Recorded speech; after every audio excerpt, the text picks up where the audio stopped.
شروع اللہ کے بابرکت نام سے جو بڑا مہربان اور نہایت رحم کرنے والا ہے۔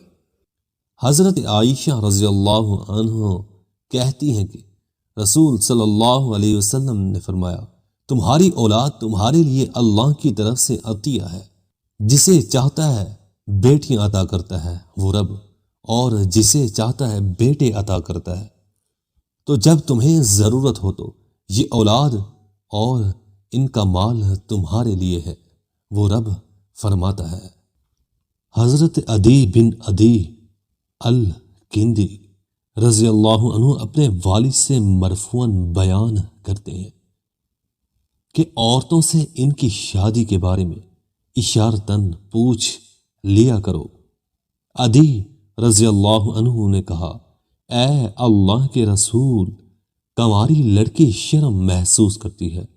آپ صلی اللہ علیہ وسلم نے فرمایا، صبیہ اپنے بارے میں اپنی زبان سے بتائے اور کنواری کی خاموشی اس کی رضا مندی ہے۔ حضرت ابو سعید رضی اللہ عنہ کہتے ہیں کہ حنین کے دن ہمیں قیدی عورتیں ہاتھ آئیں، ہم ان کا فدیہ یا بیچ کر قیمت چاہتے تھے۔ ہم نے رسول صلی اللہ علیہ وسلم سے ازل کے بارے میں سوال کیا۔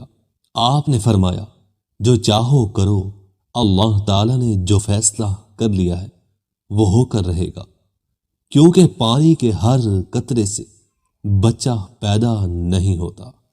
حضرت نعمان بن بشیر رضی اللہ عنہ سے مرفوعاً مروی ہے کہ اپنی اولاد کے درمیان عدل کرو، اپنی اولاد کے درمیان عدل کرو، اور اپنی اولاد کے درمیان عدل کرو۔